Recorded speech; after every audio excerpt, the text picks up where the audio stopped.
Mari kita tertib karena kita wajib mematuhi rambu-rambu lalu lintas. Tata cara dalam berlalu lintas, selalu tertib dalam berkendara. Utamakan selamat sebagai kebutuhan, patuhilah rambu-rambu lalu lintas.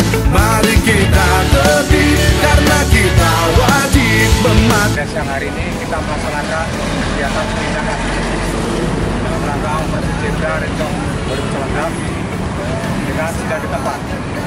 Jadi sudah hadir dari Pengadilan Negeri Banda Aceh, dari Kejaksaan Negeri Banda Aceh, Panitra, kemudian dari pihak BNI, bahwa siang hari ini kita melakukan